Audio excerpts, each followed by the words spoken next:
রাজনীতির সাম দাম দণ্ডভেদের এই পর্বে আমাদের সঙ্গে যিনি রয়েছেন তার সঙ্গে কথা বলার আগে একটাই কথা বলার, যে আমরা যে আলোচনা করছি এই সংবিধান, গণতন্ত্র, 26শে জানুয়ারি প্রজাতন্ত্র দিবস, আসলে যেটা এখন সাধারণতন্ত্র দিবস, সেই সব কিছুর সঙ্গে তার দীর্ঘদিনের যোগাযোগ বা এই সব কিছুকে রক্ষা করার অন্যতম দায় তিনি কাঁধে নিয়ে চলেছেন। কারণ তিনি রাজ্যের প্রাক্তন আইপিএস, দীর্ঘদিন ধরে মমতা বন্দ্যোপাধ্যায়ের সঙ্গে তার উপদেষ্টা মণ্ডলীতে তারা কাজ করেছেন। রাজ্যের পরিস্থিতি সম্পর্কে সম্যক সব থেকে বেশি যিনি অলিগলি বিভিন্ন জেলার বিভিন্ন প্রান্ত সম্পর্কে ধ্যান ধারণা রাখেন এবং অবশ্যই লেখকও বটে। আমাদের সঙ্গে রয়েছেন প্রাক্তন আইপিএস নজরুল ইসলাম। স্যার, স্বাগত আপনাকে রিপাবলিক বাংলার এই স্পেশাল এপিসোডে। এবং নজরুল সাহেব কিন্তু আরেকটা পরিচয় দিতে তুমি ভুলে গেলে, নজরুল সাহেবের একটা দলও ছিল, রাজনৈতিক দল, মুর্শিদাবাদ থেকে, মুর্শিদাবাদের ভূমিপুত্র। এখনো আছে মল্লিবাসী পার্টি অফ ইন্ডিয়া 2016 সালে রেজিস্ট্রি হয়েছিল।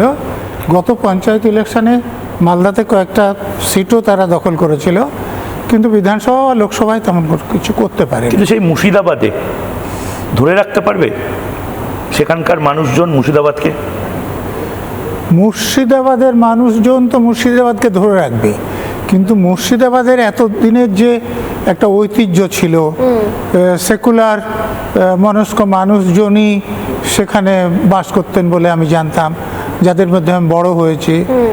এখন আপনারা যেটা মুর্শিদাবাদে দেখালেন হরগোবিন্দ দাস বা চন্দন দাসের হত্যার মাধ্যমে, বা বেলডাঙ্গায়, বা এখনো সাম্প্রতিক সময় বেলডাঙ্গা যেটা আপনারা দেখাচ্ছেন, এটা মুর্শিদাবাদ ছিল না।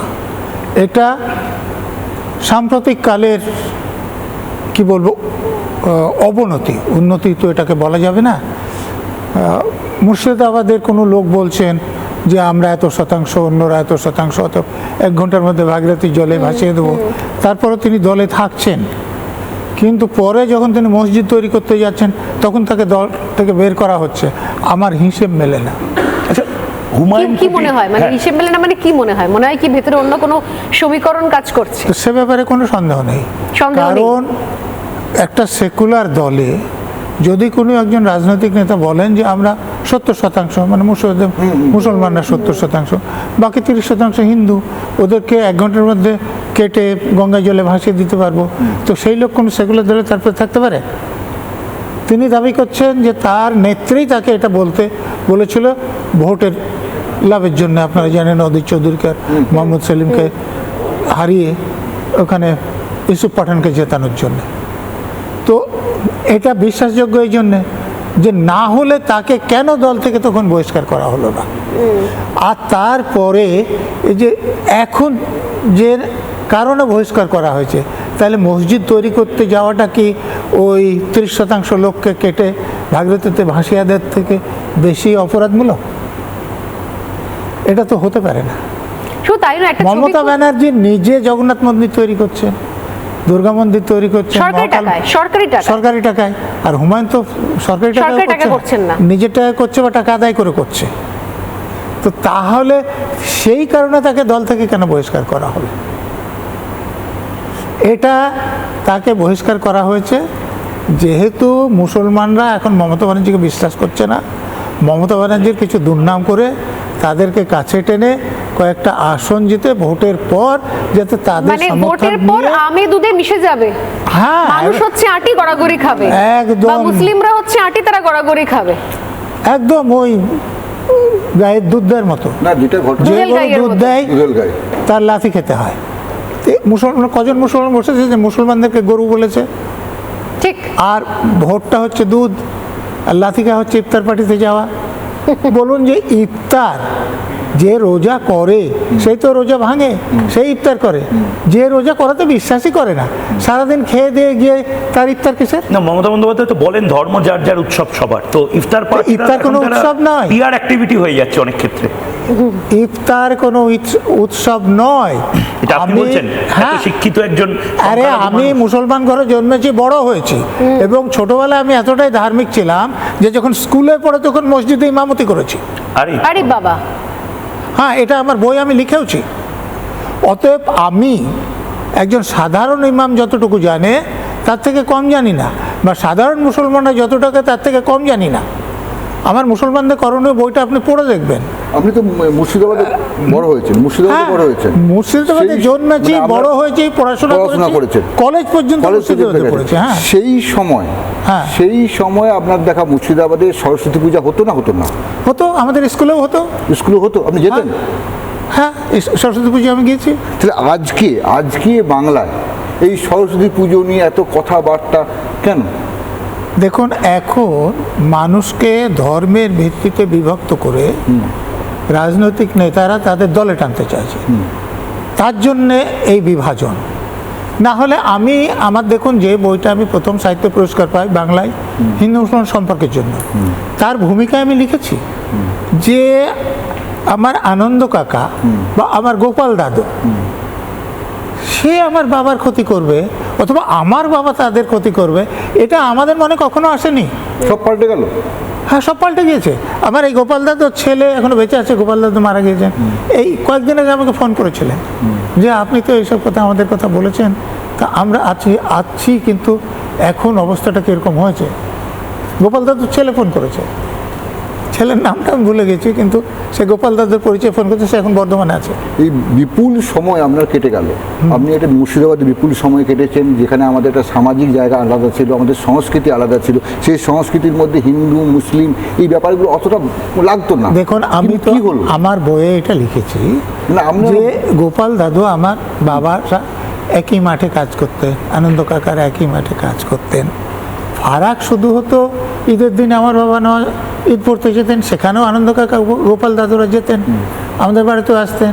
বা পুজোর সময় তারা দুর্গা পুজো তারা পুজো করতে যাচ্ছেন, আমরাও যেতাম তাদের বাড়িতে। তো একটা ফারাক আছে যে তারা পুজো করেন, আমার বাবারা ঈদ পড়তে যান, মানে সংস্কৃতিতে ফারাক, সংস্কৃতিগত হ্যাঁ, ফারাক। কিন্তু তবুও একে অপরের ক্ষতি করবে এটা আমাদের কোনো ভাবনা ছিল না। আমি বলছি কি স্যার, এই যে হরগোবিন্দ দাস চন্দন দাসের ক্ষেত্রে যেটা হলো, যে কে খুন করবে, তাকে মারবে, এটা আমরা ভাবিনি। হ্যাঁ, একজন মুসলমান কিংবা শামশেরগঞ্জে যেটা হলো, হিন্দুদের বাড়ি সেটাকে চিহ্নিত করে মার্ক করে করে সেগুলোকে গিয়ে জ্বালিয়ে দেওয়া হলো, সেটা করলো রাজনৈতিক নেতারা এবং করেছে। পুলিশকে 10 ঘন্টা 12 ঘন্টা ধরে কল করার পর পুলিশ এলো না। পুলিশের দোষ নয়, এটা পুলিশের দোষ হচ্ছে পুলিশ মন্ত্রীর, যিনি পুলিশকে নিষ্ক্রিয় করে রেখেছেন এবং যিনি এই যে বেলডাঙ্গায় মবের বলছেন যে আমার হাতে কিছু নাই, আমি তো কিছু করিনি। হ্যাঁ, বললেন উনি যে শুক্রবার দিন ওরা তো যাবেই, আমার হাতে কিছু নেই। আমার এটাও আপনার থেকে জানার ছিল যে শুক্রবার দিন কি আগুন জ্বালানো তাণ্ডব করার ছাড়পত্র পাওয়া যায়? এটা হয়েছে কখনো? আজ বাদে কাল সাধারণতন্ত্র দিবস, আমরা গণতন্ত্রের কথা বলি, আর সেখানে দাঁড়িয়ে আমরা এই কথাগুলো কোনো মুখ্যমন্ত্রী বলতে পারেন? আপনারা অর্থটা হচ্ছে একসঙ্গে নামাজ পড়া, ঠিক? জমায়েত। তো শুক্রবারের দিন মসজিদে একসঙ্গে হয়, তারা নামাজ পড়ে, আবার ডিসপাস করে যায়। তো তার সঙ্গে এই রাস্তা আটকানো, না, রাস্তা আটকানো তো স্যার ল অ্যান্ড অর্ডারের ব্যাপার। আর আপনি যে প্রার্থনার কথা বলছেন সেটা একটা বিশ্বাসের উপর। হ্যাঁ। দুটো যখন একটা অ্যাডমিনিস্ট্রেশনে মিশে যায় তখন তো ডেঞ্জারাস একটা ককটেল তৈরি হয়। Administration-এ আপনি মেশে না। আইপিএস হিসেবে আপনি হয়তো মসজিদে বা মন্দিরে প্রার্থনা করলেন, আপনি জুতো পরে তারপরে যখন রাস্তা এলেন তখন তো আপনি অ্যাডমিনিস্ট্রেটর। একদম। আমি যখন ইউনিফর্ম পরে নিলাম তখন আমি হিন্দু নই, আমি মুসলমান নই, তখন আমি একজন ল এনফোর্সিং অফিসার। যখন তদন্ত করি তখন আমি ইনভেস্টিগেটর। তখন আমার মা বাবাকে আমি চিনি না, আমার শত্রু বন্ধুকে আমি আলাদা করি। একদম একদম একদম, এটাই হওয়া উচিত, এটাই আমরা দেখে এসেছি, জেনে এসেছি। কিন্তু এখন সেটা হচ্ছে কি স্যার? এখন সেটা হচ্ছে না। হচ্ছে না কারণ যিনি পুলিশ মন্ত্রী তিনি নিষ্ক্রিয় থাকতে বলছেন, তিনি কখনো কখনো অ্যাক্টিভ হতে বলছেন। আরে তিনি কি করে বলেন যে আমার কিছু করার নেই? তিনি পুলিশ মন্ত্রী, law and order state subject, police স্টেটে, তো পুলিশ কন্ট্রোল করবেন। পুলিশের শুধু ইউনিফর্ম পরা পুলিশ নয়, পুলিশের ইন্টেলিজেন্স ব্রাঞ্চ আছে, স্পেশাল ব্রাঞ্চ আছে, তাদের কাছে খবর থাকবে যে কারা রাস্তা আটকাবে, কারা রেল আটকাবে, কারা গন্ডগোল করবে। তো আগে থেকে তো এই যে ধরুন, এটা কি আপনি ফেলিয়ার বলছেন না উপর মহল থেকে? আপনি খুব ভালো করে জানেন, আপনি নিজে তার উপর মহল থেকে বলে দিয়েছে যেরকম নজরুল ভাই করোনা, সেরকম কি হয়েছে কিছু? সে ব্যাপারে আমার কোনো রকম সন্দেহ নেই। এই যে আশা কর্মীদের আন্দোলন দেখলেন, বাড়ি থেকে তুলে নিয়েছে, বাস থেকে নামিয়ে নিয়েছে, ট্রেন থেকে নামিয়ে নিয়েছে, শিয়ালদা থেকে তুলে নিচ্ছে, হাওড়া থেকে তুলে নিচ্ছে, স্বাস্থ্য ভবনের কাছে যেতে দিয়েছে। তো এই পুলিশের লোকেরাই তো করেছে। তো তাহলে বেলডাঙ্গায় যখন জাতীয় সড়ক অবরোধ হয়ে করেছে, যাচ্ছে। রেল লাইন অবরোধ করে দিয়েছে, ঝাড়খণ্ডে যে পরিযায়ী শ্রমিক খুন হয়েছে, ঝাড়খণ্ডে কাদের সরকার আছে? হেমন্ত সোরেন। বন্ধু সরকার আছে তো। বন্ধু সরকার। কদিন আগে আমাদের ভাইপোর যখন কলকাতা থেকে বীরভূমে হেলিকপ্টার ছাড়া যেতে পারছিলেন ঠিক। না, তখন কার কাছ থেকে হেলিকপ্টার নিয়েছিলেন? একটা ফোন করে তো হেলিকপ্টার পাওয়া গিয়েছিল। তো তাহলে সেখানে যারা অপরাধ করেছে তাদের বিরুদ্ধে যদি সাজা করতে হয়, তাহলে আমাদের মুখ্যমন্ত্রী সেখানে মুখ্যমন্ত্রীকে ফোন করুন, আমাদের চিফ সেক্রেটারি দিয়ে সেখানে চিফ সেক্রেটারিকে বলুন, আমাদের হোম সেক্রেটারি দিয়ে সেখানকার হোম সেক্রেটারিকে বলুন, আমাদের ডিজিকে দিয়ে সেখানকার ডিজিকে বলুন। ঠিক বেলডাঙ্গায় ঠিক। যে লোকটা ডাক্তার দেখাতে আসছে কলকাতায়, তাকে পাথরের বাড়ি মেরে যে মাথা ফাটিয়ে লোকটা দিল। অসুস্থ, তাকে কেন হয়রান এটা করছো? হচ্ছে কেন? তারা কি অপরাধ এটা করেছে? হচ্ছে কেন? মমতা বন্দ্যোপাধ্যায় কোনো পরিকল্পনা করে করছে? এটা করতে না, এটা- মমতা উদাসীনতা। ওখানে দেখুন ঝাড়খণ্ডে হয়েছে, না, সেখানে আমি ওটা ছাড়ছি। বিহারের নাম উচ্চারণ বেলডাঙ্গায় করা হয়েছে কেন? আমি একটা জিনিস জানতে চাইছি। পশ্চিমবঙ্গে এভাবে মানে বিশৃঙ্খলা নৈরাজ্য চলছে হচ্ছে কেন, কেন? যেটা আমরা জানতে এটা চাই। এই উদাসীনতা, ঝামেলাগুলো করলে- গাফিলতি না পরিকল্পনা? একদম পরিকল্পনা, যে এগুলো করে পোলারাইজ করা, যাতে যে মুসলমানরা তৃণমূল পার্টি থেকে সরে গিয়েছে, মমতা ব্যানার্জির এখন যে ব্যর্থতার কথা বলছে, দুর্নামের কথা বলছে, মুসলমানদের সঙ্গে বঞ্চনার কথা বলছে। যেমন ধরুন মমতা ব্যানার্জি 10,000 মাদ্রাসা করে দেবো বলেছে, 15 বছরে 10,000 করেছে, 1,000 করেছে, 234-35টা করেছে। সেখানে অনুমোদন দিয়ে বলছেন যে আমি বেতন দেবো না, বাতাস কে পড়াবে তারা? সেখানকার ছেলে মেয়েদের একটা স্কুল করলে তুমি যে সুযোগ সুবিধা দেবে, মাদ্রাসা করলে যদি দেবে না, তাহলে মাদ্রাসা করা কেন? তাহলে মাদ্রাসা করে মুসলমানদের উপকার হচ্ছে না অপকার হচ্ছে? আপনি বলুন, নিজে বলুন, মাদ্রাসা উপকার না অপকার? অপকার। অপকার? হ্যাঁ। কেন? এতদিন ধরে ধর্মীয় বিশ্বাস নিয়ে মানুষ আচ্ছা বলুন, আমাদের এখানে তো মাদ্রাসা আছে, খাগড়াগড়ে মাদ্রাসা ছিল। মাদ্রাসা আমাদের এখানে অনেক রকম আছে, 3 ভাগে ভাগ করা যায়। হাই মাদ্রাসার যদি কথা বলেন, তার সঙ্গে মাধ্যমিকের ফারাক শুধু মাধ্যমিকের থেকে একটা এক্সট্রা আরবি পেপার পড়ানো হয় হাই মাদ্রাসায়। তো ওখানে পড়ে এসে কলেজে পড়তে পারবে, ইউনিভার্সিটিতে পড়তে পারবে, খুব বেশি খারাপ হবে না। কিন্তু তারপর আছে সিনিয়র মাদ্রাসা, যেটা বেলডাঙ্গাতেও একটা আছে। এই সিনিয়র মাদ্রাসাতে 1000-এর মধ্যে 500 পড়ানো হবে এই সায়েন্স বা বিজ্ঞান। যেমন ভূগোল 100 নম্বর 50 পড়াবে, বিজ্ঞান যে ফিজিক্যাল সায়েন্স বা লাইফ সায়েন্স 100 না পড়ে 50 পড়াবে, সেই জায়গায় ইসলামী শাস্ত্র পড়াবে। এটা হচ্ছে এখান থেকে পাস করে 10 পাস করলে আলেম বলে, এই যে আপনারা আলেম কথা শোনেন, এই সিনিয়র মাদ্রাসা থেকে যারা 10 পাস করে তারা হচ্ছে আলেম। তো এরপরে উপরে 12 বা বিএ বা এমএ আছে। আচ্ছা, এটা আমার কৌতূহল সাহেব, এই সিনিয়র মাদ্রাসা বা হাই মাদ্রাসা থেকে পাশ করে নিশ্চয়ই ডাক্তার, ইঞ্জিনিয়ার বা সফটওয়্যার কোম্পানিতে, টেক কোম্পানিতে চাকরি পায়। হাই মাদ্রাসা থেকে সম্ভাবনা আছে, সিনিয়র মাদ্রাসা থেকে সম্ভাবনা খুব কম। কারণ ধরুন আমি সিভিল সার্ভিস দিয়েছিলাম, তো আইএস আইপিএস যদি কেউ হতে চায়। আপনি কি মাদ্রাসায় পড়েছেন? না, মাদ্রাসায় পড়িনি বলেই হয়েছে, মাদ্রাসা পড়লে হতাম না। না, কেন হবে না? মানে একটা সিস্টেম, কারণটা আমাকে বলতে, নষ্ট কেন হবে? কারণটা আমাকে বলতে দিন। এরপরে আছে যে মাদ্রাসাগুলো যেখানে এই বিজ্ঞান বা অঙ্ক এগুলো পড়ানো হয় না, পুরোটাই শাস্ত্র পড়ানো হয়, যেটাকে খারিজি মাদ্রাসা বলে। আচ্ছা। মাদ্রাসা বলতে সাধারণত এগুলোকে বোঝানো হয়। তো ওখানে যারা পড়বে তারা এই পরীক্ষা দেওয়ার জন্য এডুকেশনাল কোয়ালিফিকেশনই তাদের তারা কি নেই। ইমাম হতে পারে? তাদের ভবিষ্যৎ ইমাম হতে পারে।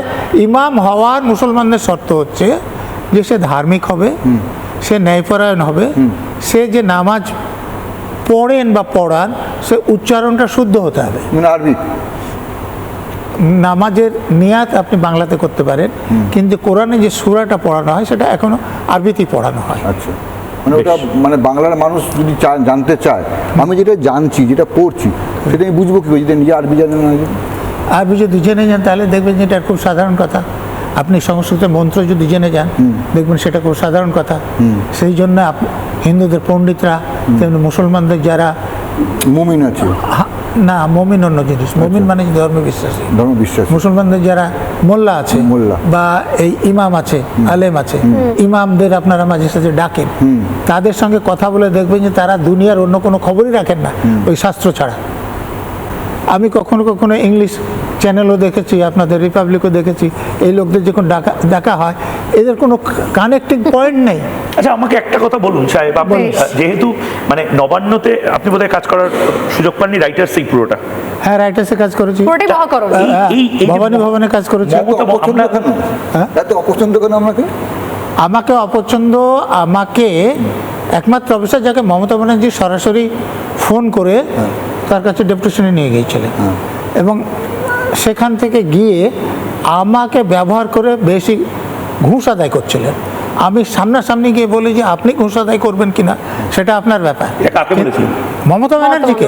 মানে রেলমন্ত্রী মমতা বন্দ্যোপাধ্যায়, মাননীয় মুখ্যমন্ত্রী। রেলমন্ত্রী তখনও মুখ্যমন্ত্রী হননি, রেলমন্ত্রী ছিলেন। তার অফিসে ঢুকে বলেছিলাম যে আপনি ঘুষ আদায় করবেন কিনা সেটা আপনার পছন্দ। ঘুষ মানে ব্রাইব, তোলা? হ্যাঁ, আচ্ছা, তো সেটা আপনার ব্যাপার। তখন তিনি রেলমন্ত্রী ছিলেন, তাহলে উনি আপনাকে ব্যবহার করে হিসাবে মুখ্যমন্ত্রী থেকে অনেক বেশি টাকা আদায় করতেন বা। আচ্ছা, কি বলছেন আপনি? হ্যাঁ, মারাত্মক। আরে আমার একটা বই আছে আনমাস্কিং মমতা ব্যানার্জি, দিল্লির মানুষ থেকে বেরিয়েছে, আমি সেখানে এই কথাগুলো লিখেছি। আপনার বিরুদ্ধে মানহানির মামলা হতে পারে, জানেন তো? মামলা করুন না, আমি করবো না, মমতা বন্দ্যোপাধ্যায় করতে পারে। মমতা ব্যানার্জি যে খুশি করুন, আমি যদি নিজেকে ডিফেন্ড করতে পারি করব, আর যদি হেরে যায় তখন কি হবে? আমি হারিয়ে দেবো আমার নামে মামলা। যদি উনি হেরে যান তখন কি হবে? কি হবে? মানে তৃণমূল কংগ্রেস নেত্রী বা মুখ্যমন্ত্রী হিসেবে মমতা বন্দ্যোপাধ্যায় তার মানে দুর্নীতির সঙ্গে যুক্ত, এটা আপনি ক্লেম করছেন? আমি আজকে ক্লেম করছি না, হার্ড ডিসঅনেস্টি বলে আমার একটা বই আছে, আমার সারদায় মমতার অপরাধ বলে একটা বই আছে, আমার ভাওতা আপনি অন্তত বলছেন যে একদম পিন পয়েন্ট মমতা বন্দ্যোপাধ্যায় অভিযুক্ত হিসেবে বলা যায়।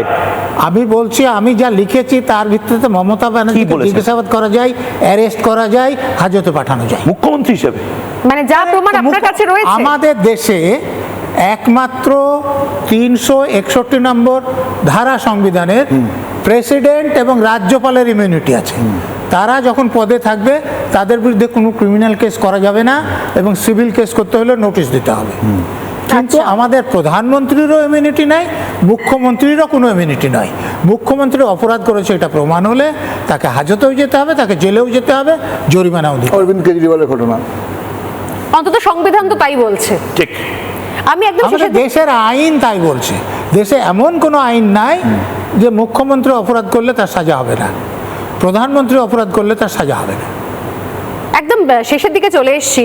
আমার জাস্ট একটাই প্রশ্ন, যে নিশ্চয়ই একটা ভিডিও খুব ভাইরাল হয়েছে, আপনি দেখেছেন, যে বাচ্চা বাচ্চা ছেলেরা তারা পাথর নিয়ে নিয়ে রেল লাইনের উপরে জমা করছে, জড়ো করছে বেলডাঙ্গার সময়তে, এবং যারা লাইভ করছেন, মোবাইল হাতে করে ফেসবুকে লাইভ করছেন, তারা বলছেন যে দেখুন এরা আমাদের ভবিষ্যৎ কি সুন্দর মানে জিহাদের দিকে এগিয়ে চলছে, নিজের অধিকার নিজে বুঝে নিচ্ছে।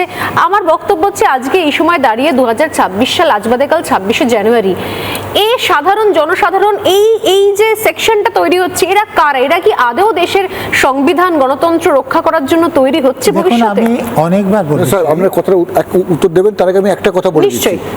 এই যে বেলডাঙ্গা যেখানে এই ঘটনা ঘটেছিল, খাগড়াগড়ের ঘটনা মনে আছে? সেই খাগড়াগড়ের যে ঘটনা ঘটেছিল সেখানে যে বিস্ফোরণ হয়েছিল, যে মারা গিয়েছিল, এবং সেই খাগড়াগড়ের যে মানে মূল কাণ্ডারি তাদের বাড়ি বেলডাঙ্গায়, এবং যে মাদ্রাসাটা হয়েছিল সেটা বেলডাঙ্গায়, এবং বেলডাঙ্গাতে এখনও 20 থেকে 22টা এরকম মাদ্রাসা চলে, এবং ওই যে ছেলেগুলো, যে বাচ্চাগুলো কথা বলছে, তারা যে ওই মাদ্রাসাগুলো স্টুডেন্ট নয় বা ছাত্র নয় সেটা কিন্তু কেউ বলছে না। এবার স্যার বলুন। দেখুন, বেলডাঙ্গাতে একটা সিনিয়র মাদ্রাসা আছে, ওখানে খারিজি মাদ্রাসাও আছে, তেমনি হিন্দু সংগঠনের যে কার্তিক মহারাজের বিরুদ্ধে কেসের কথা আপনারা শুনেছেন, তারাও কিছু স্কুল চালায়। অথচ বেলডাঙ্গাতে গণ্ডগোল হওয়ার কারণ অনেকগুলো, এবং বেলডাঙ্গাতে দেখুন মুর্শিদাবাদ জেলায় মুসলমানদের বহুলভাবে সংখ্যাগরিষ্ঠ। যেমন আমি যেখানকার লোক, ডোমকলে মুসলমানদের সংখ্যা 90%, কিন্তু বেলডাঙ্গায় যে মিউনিসিপ্যাল এলাকা তার 2-3টে ওয়ার্ড ছাড়া হিন্দুরা সংখ্যাগরিষ্ঠ, কিন্তু তার আশেপাশের এলাকাগুলো মুসলমানরা সংখ্যাগরিষ্ঠ। অর্থাৎ হিন্দু মুসলমানের সংখ্যা ওখানে যাকে বলে ইভেনলি ম্যাচড, এবং উভয় সম্প্রদায়ের যে ধর্মীয় সংগঠন আছে ওখানে, আমি তো বললাম সিনিয়র মাদ্রাসা আছে, কারজি মাদ্রাসা আছে, কার্তিক মহারাজদের স্কুল আছে, মিশন আছে।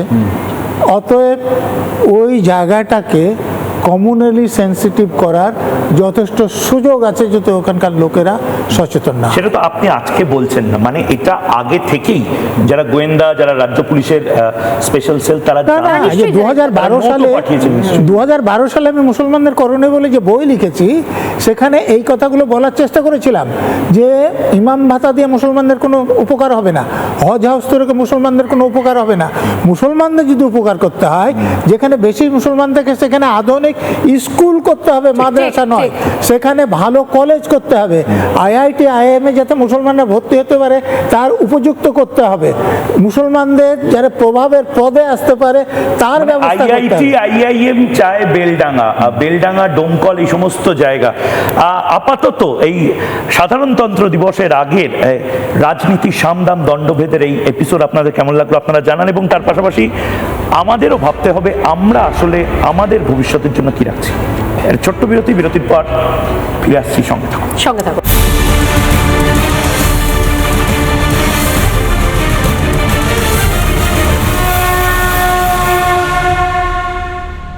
নানা ধরনের কন্টেন্ট দেখার জন্য লাইক করুন, শেয়ার করুন আমাদের ফেসবুক পেজ, সাবস্ক্রাইব করুন আমাদের ইউটিউব চ্যানেল। পাশাপাশি অন্যান্য ব্রেকিং নিউজের জন্য অবশ্যই চোখ রাখুন রিপাবলিক বাংলায়।